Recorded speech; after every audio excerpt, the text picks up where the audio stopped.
for the day, we can meditatively explore the meaning and also how to experience volitional formations, particularly the dukkha aspect, the unsatisfactory or unpleasant aspect of volitional formations. So how can we experientially verify that? Well, let's try it out. For that purpose, let us get into our meditation posture. We're sitting upright and relaxed. Give a bit more.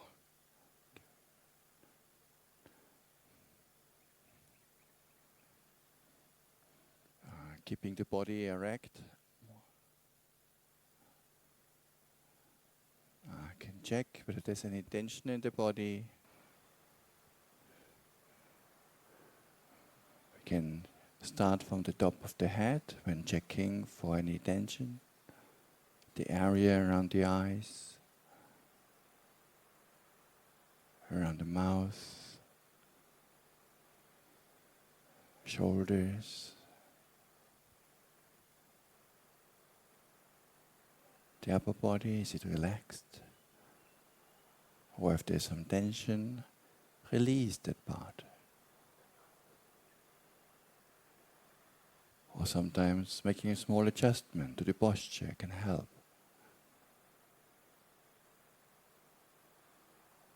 Gradually down, including the hands and arms.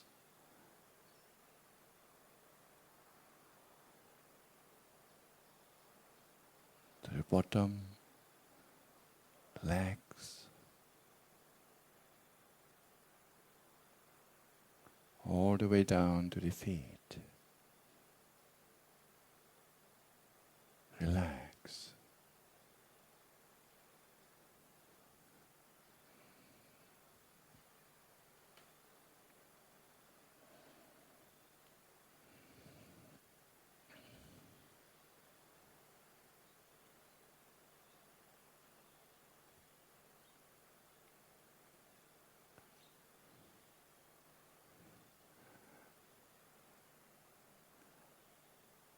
At the same time, we establish a sense of curiosity in our mind, wanting to find out more about the nature, the true nature, the deeper nature of volition, of intentions, sankhara.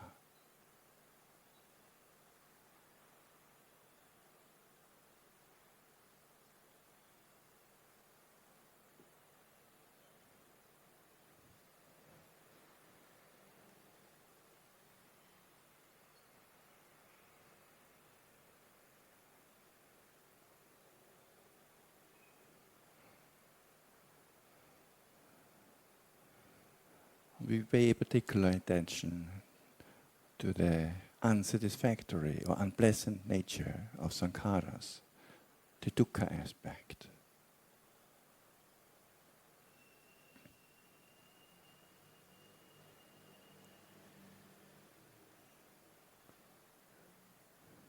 And let us start out by the unpleasant aspect.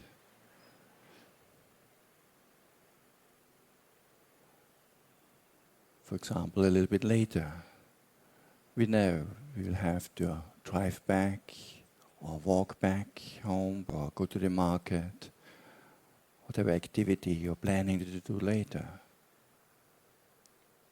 Often we need to commute, which is not necessarily pleasant, and often seems like a waste of time. It's not what we really want, to spend a lot of time in a car. So just the thought, just the intention. Later I will have to drive back. Later I will go to the market. I will need to do some shopping. Later I will have to walk back the hill. Just that thought, that intention is unpleasant. It is mentally unpleasant.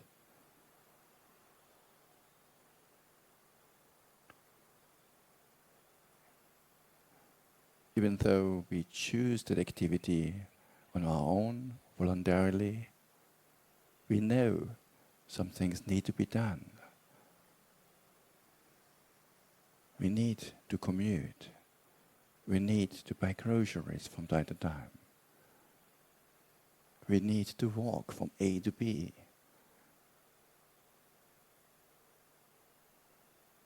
But still, these intentions, because we know they are not inherently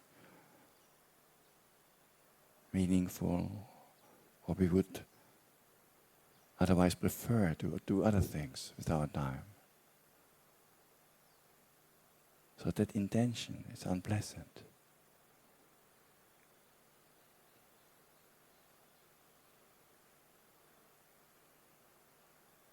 And sometimes just the thought of doing something uncomfortable or boring, that thought is sometimes more unpleasant than the actual activity.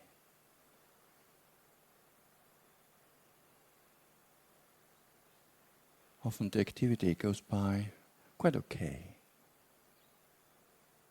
but the thought of going to do it is even more unpleasant sometimes.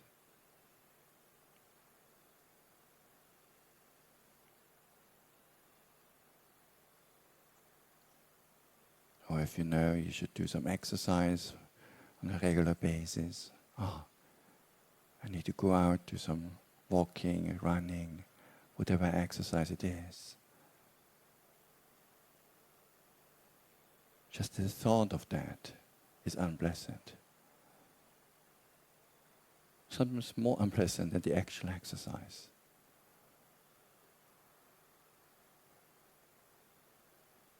Or later I will learn, maybe I have to study or learn for an exam. Again, just the intention to do that feels taxing, stressful.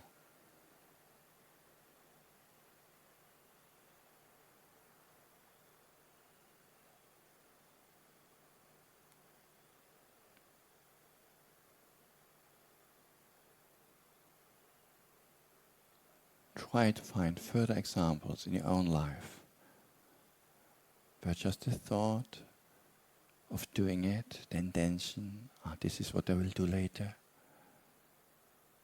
that thought is already uncomfortable, unpleasant, dukkha, on some level.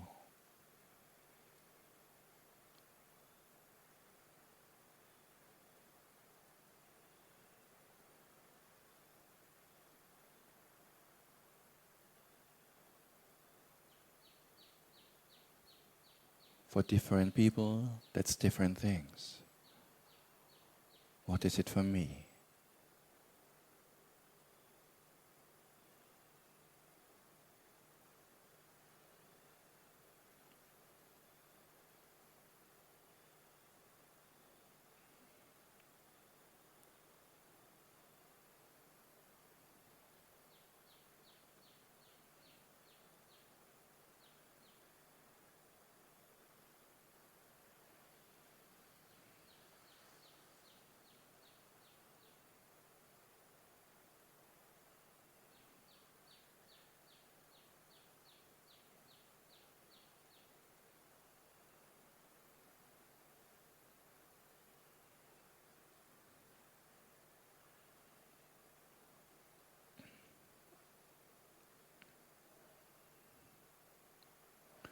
And of course, all these intentions are unsatisfactory. They cannot give lasting happiness, which is quite obvious for unpleasant intentions. But that also applies even to pleasant ones, to plans that we enjoy having,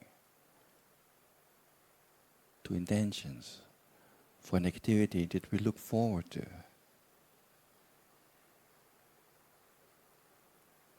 Are they satisfactory? If I just keep thinking that thought, that intention, will that make me happy for the rest of my life? No. It will become boring.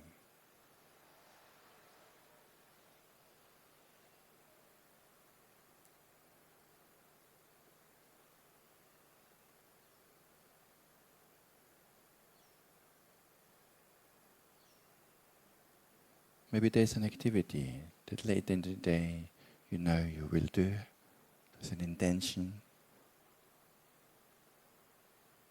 Could be something worldly, or later we'll have a nice lunch or dinner. Or even a spiritual activity that you find enjoyable. Or later I will read some verses from the Dhammapada. It's a very special time of the day. Just slowly, nothing to do. I'm looking forward for that. It's a nice thought, it's a nice intention. The mind enjoys just thinking about that.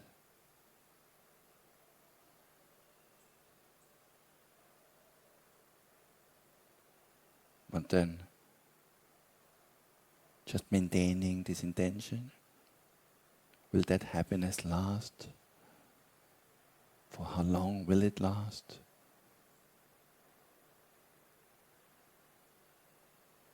In fact, most of our thoughts, they go away so quickly. A new idea comes up, a new thought, a new memory. A certain task, activity that interrupts that thought. They are very short-lived. They cannot give lasting happiness.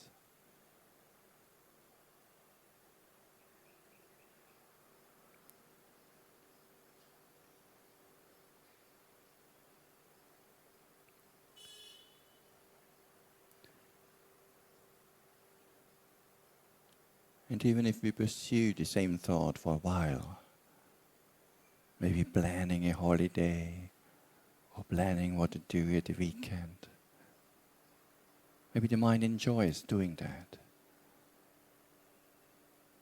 It's a pleasant intention.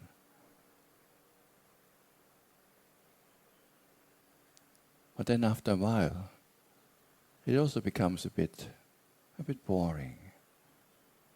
After 20 minutes, 45 minutes, at some point the mind wants to move on.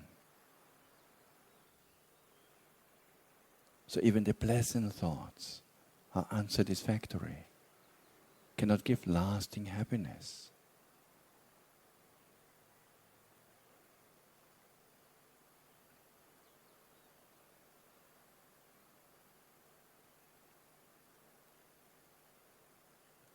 Try to think in your own life. Try to find examples of thoughts, intentions, plans, of something that you enjoy, look forward to.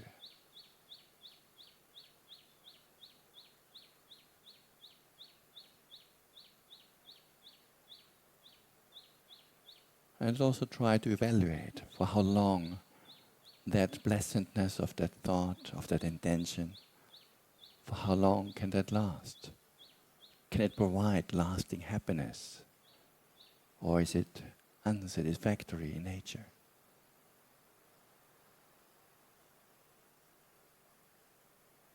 Try to find examples in your own life.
And sometimes when we pursue a thought, an intention, a certain plan, it doesn't always work out.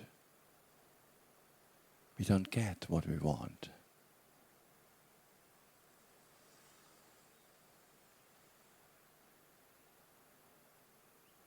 The plans are not fulfilled. This too is dukkha.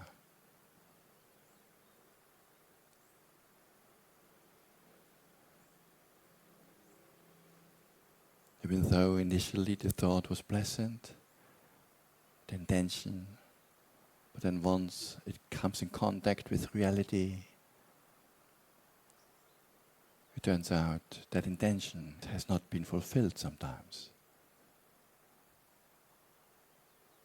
So there can be a strong disappointment.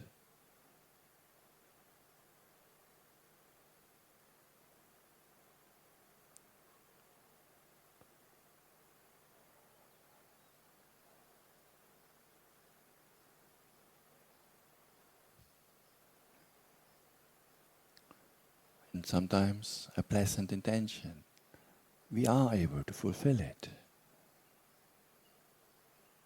We pursue the task, and indeed we get to have that lunch, that dinner, that time we enjoy for reading or meeting an old friend.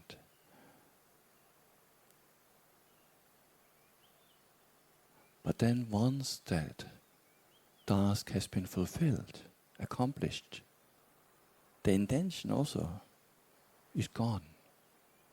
It's been fulfilled already.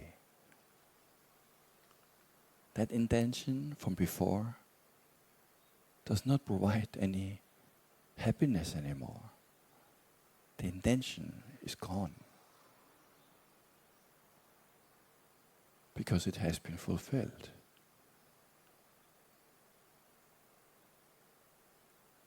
But that intention, even in the best case scenario, is unsatisfactory. I cannot come back to it, to that old intention, and it becomes meaningless, useless, boring.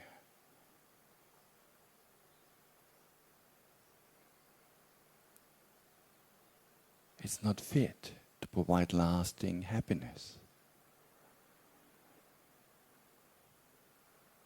It is dukkha.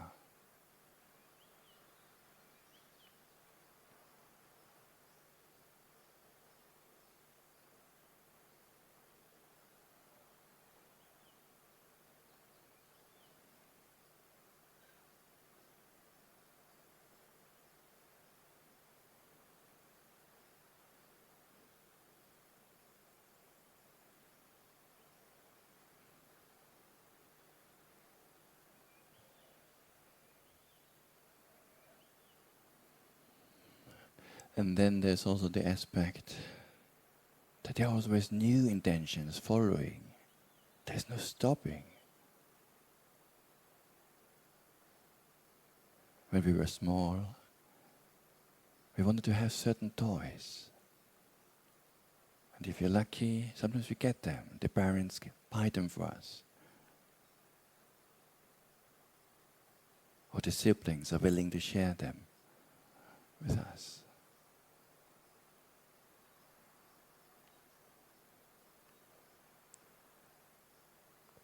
But that intention immediately is substituted with another one. Then I want something else, and something else, something else.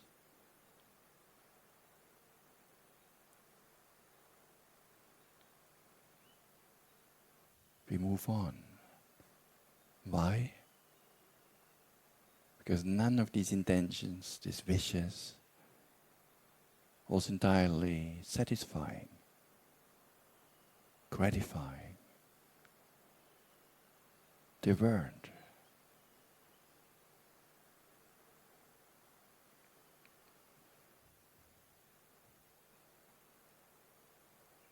So there's this constant stream of intentions. I want this. I don't want that.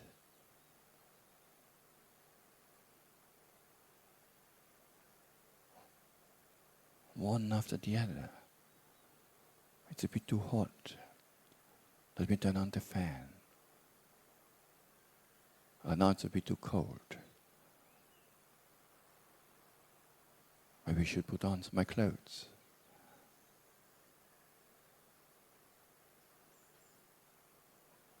Needing to scratch, needing to move the body.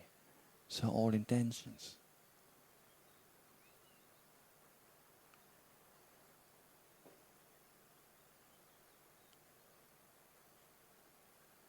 Wanting to do something else. Wanting to remain seated for a long time. It's just one after another. Wanting to see something.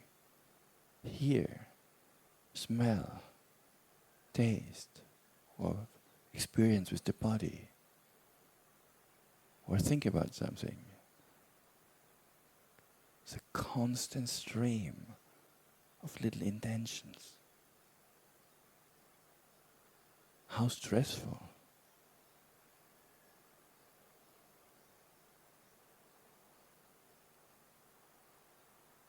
Constantly needing something, wanting to get rid of something that we don't like.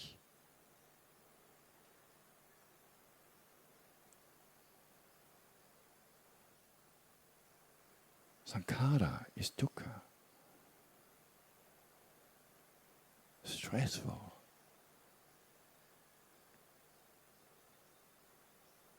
How nice would it be if it could just stop for a while?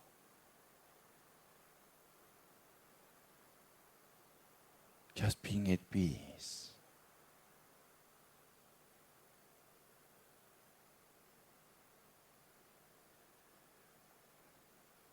No more wishes.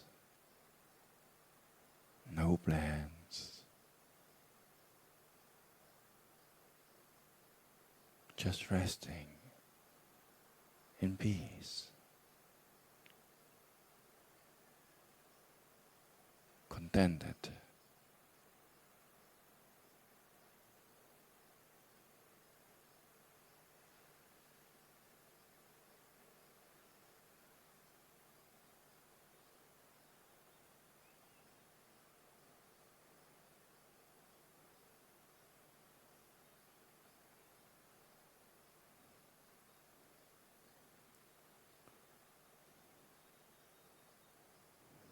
The mind becoming dispassionate towards having intentions all the time. Pleasant, unpleasant. I want this, I don't want that. All these little preferences conditioned by the past and the present.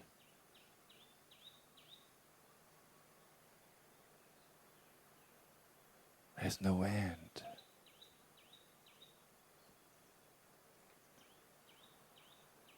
Seeing this, the mind inclines towards cessation, the stilling of intentions, of wishes, of plans.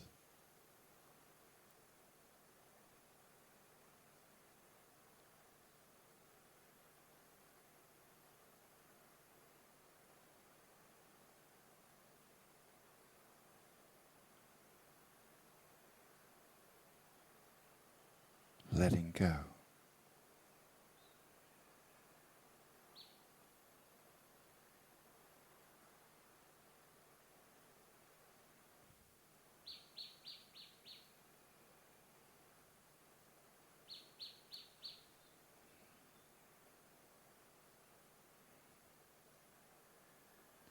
Release.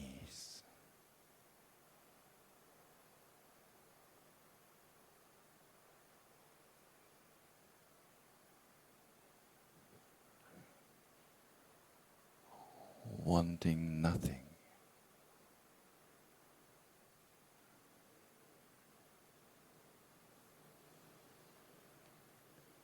Expecting nothing.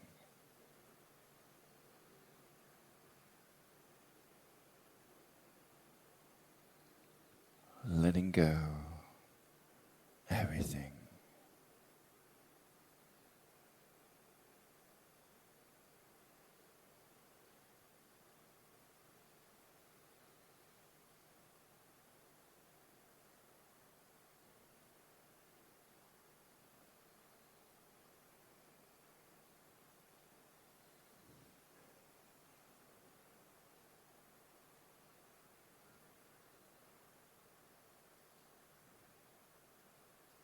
volitional formations, sankhara khandha,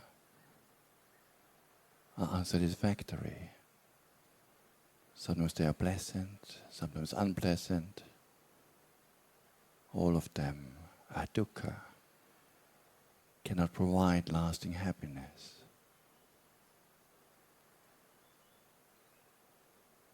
Stressful.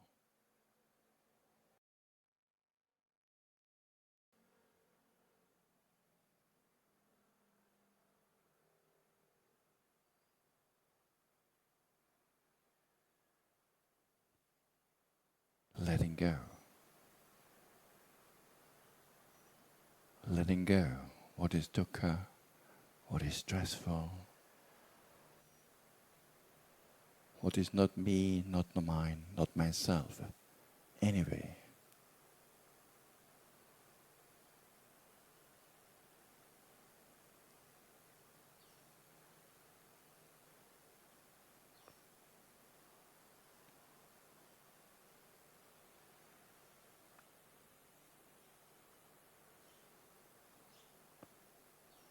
Aspiring towards a state, a way of living with less preferences,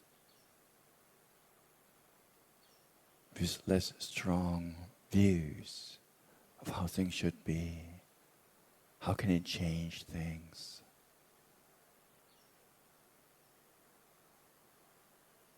Of being increasingly okay with how things are.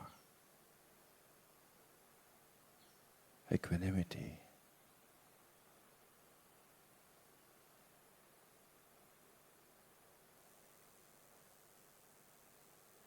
This is the outcome on account of seeing the dukkha nature of sankharas, of volitional, intentional formations.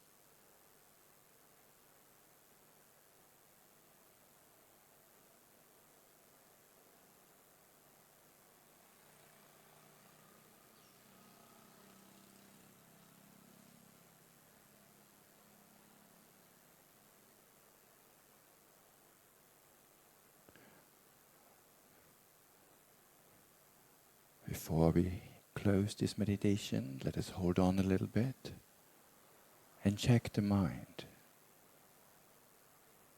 How does the mind feel after having reflected, having experienced the nature of sankharas,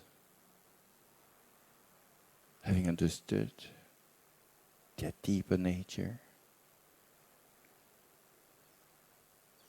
That process, how does that feel?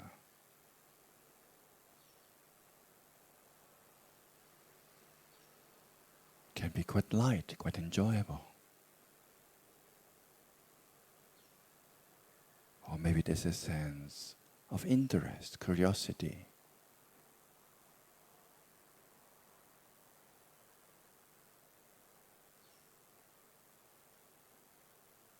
Or maybe it leads to a sense of tranquility, letting go.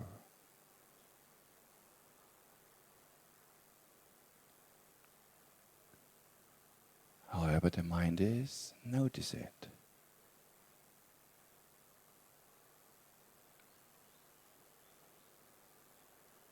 It's almost like sometimes we need to show the mind the benefits of meditation.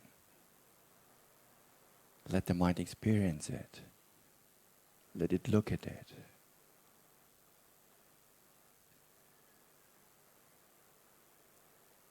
Seeing the value, the mind wants to meditate, almost cannot get enough of it.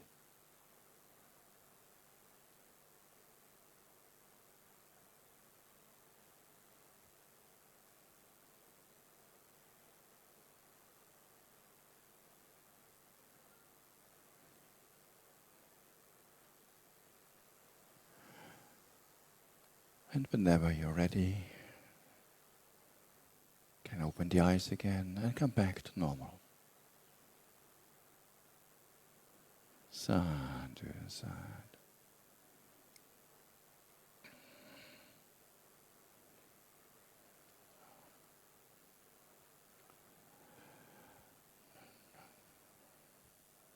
easy to see the different aspects of dukkha, about sankhara.